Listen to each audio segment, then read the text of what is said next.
Assalamualaikum warahmatullahi wabarakatuh.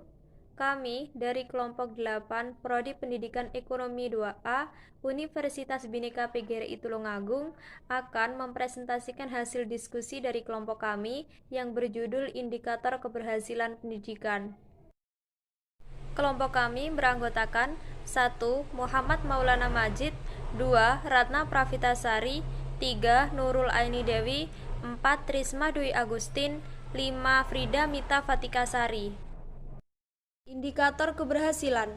Indikator adalah nilai dari variabel yang kita ingin coba teliti. Hal ini juga dapat diartikan sebagai sebuah ciri, karakteristik, atau ukuran yang menunjukkan perubahan pada fenomena tersebut. Indikator keberhasilan adalah suatu alat ukur untuk mengetahui kondisi ataupun perkembangan pencapaian prestasi dalam hidup. Dua jenis indikator yang dikembangkan dalam pendidikan karakter di sekolah yaitu ada dua. Yang pertama, indikator untuk sekolah dan kelas. Indikator sekolah dan kelas adalah penanda yang digunakan oleh kepala sekolah, guru, dan personalia guru dalam merencanakan, melaksanakan, dan mengevaluasi sekolah sebagai lembaga pelaksanaan pendidikan karakter. Indikator ini juga berkenaan dengan kegiatan sekolah yang diprogramkan maupun kegiatan sehari-hari atau rutinitas sekolah. 2. Indikator mata pelajaran. Indikator ini menggambarkan perilaku afektif seorang peserta didik berkenaan dengan mata pelajaran tertentu. Indikator ini dirumuskan dalam bentuk perilaku peserta didik di sekolah dan di kelas yang dapat diamati melalui pengamatan guru ketika seorang peserta didik melakukan suatu tindakan di sekolah. Tujuan indikator keberhasilan pendidikan. Tujuan indikator keberhasilan pendidikan adalah untuk menjelaskan indikator pendidikan yang terkait dengan 5 misi pendidikan.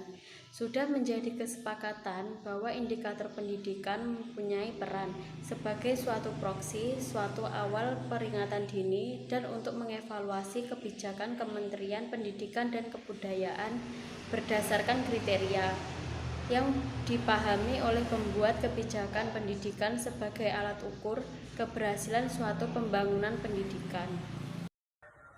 Faktor yang mempengaruhi indikator keberhasilan pendidikan.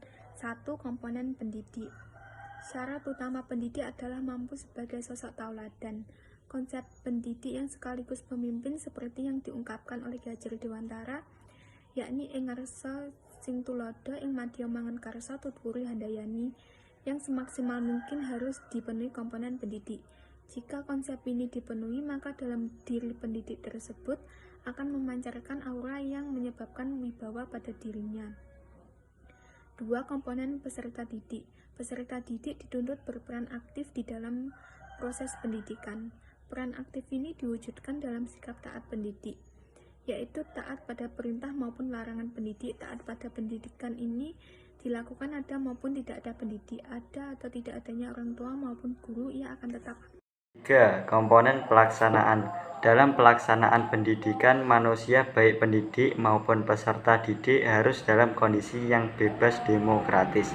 Dalam suasana gembira dan saling memahami, pendidik didasari dengan niat yang tulus dan ikhlas memberikan ilmunya kepada peserta didik. Demikian pula peserta didik juga selalu dalam niat yang ikhlas untuk mencari dan menerima ilmu.